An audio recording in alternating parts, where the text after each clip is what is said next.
Hey Michael, really enjoying your musings. They're very amusing. I said I wasn't going to say that, but I couldn't resist. I'm sorry, I'm sorry. As you can see, we're coming from the living room today. I just thought I'd do a video in here for a change. In fact, I just thought I'd come in here for a change, because I don't come in here at all. I mean, this is the first time I've sat on one of my sofas for about a month. Because there's basically nothing in here for me to do. There's a TV, but I don't watch TV. The big TV and the PC are all through the terracotta room with the comfy chairs. So I'm always in there. Anyway, your plea for help, based on the statement made by Reggie that we conduct ourselves differently at specific times of the day when we reach a specific age, namely that of 40.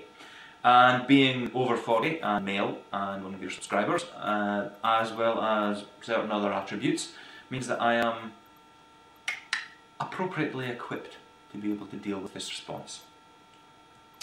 So the question was, do we pee differently over the age of 40? Well, in our minds, yes. It's an entirely psychological thing. I mean, we still stand in the same way, we still the same way. Well, in saying that, the morning one's kind of different now, in that we no longer have to sort of lean forward at 90 degrees in order so that we don't spray the bathroom cabinet.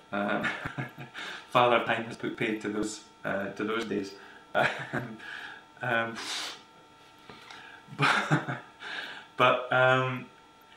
The way, yeah, I think what Reggie was saying is how we view ourselves, how we hold ourselves, if you like. I mean, I like to think of myself as like a fine wine, mature with it. Well, okay, not necessarily a fine wine. What about a bottle of Dom Perignon? In this case, it would be the 66, a very good year. Well, you wouldn't take a bottle of that stuff, grab it by the neck, shake it about, and spray it all over the place, now would you? No, no, you would cradle it carefully, perhaps in both hands. And you would make sure that every last drop went into the bowl, into the glass.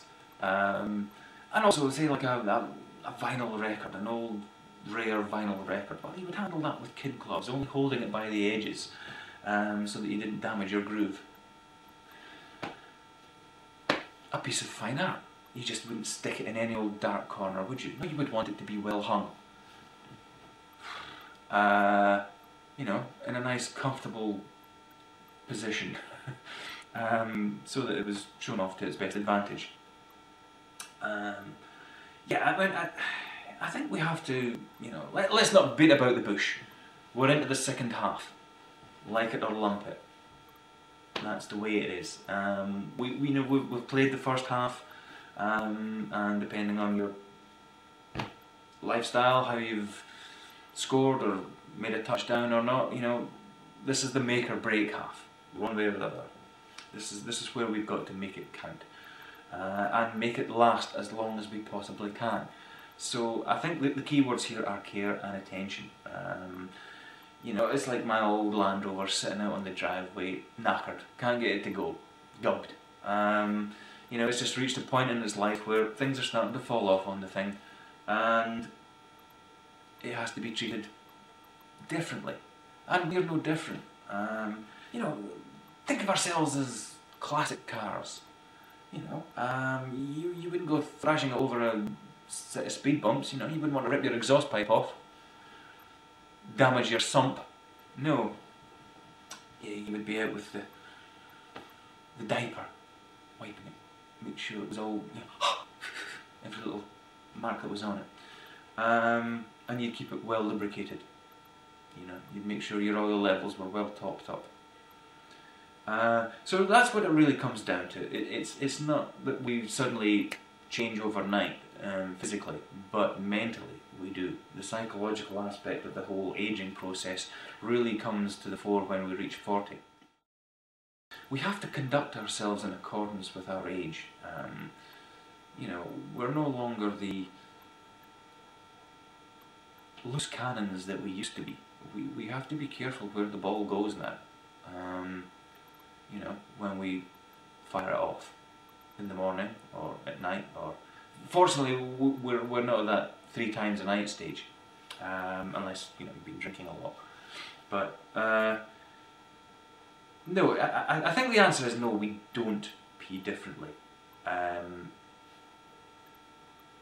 Physically. But in our mind we're kind of looking tentatively down, wondering, you know, is everything okay? Yep, okay, we got away with it this time. We might not be so lucky next time. Anyway.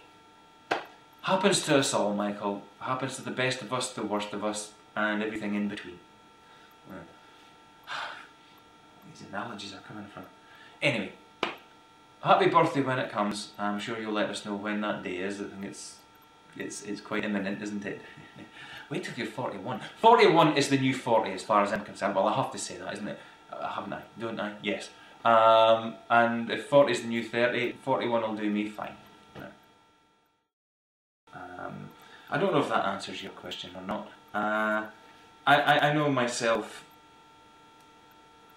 I tend to be more curious on a more regular basis as to how things are shaping up, or not, as the case may be, but it's just life, mate. It's unstoppable as such. You know, we can't halt the turn of the tide. And I think the quicker we can just accept the fact that things are going to start changing yet again, the happier we'll be.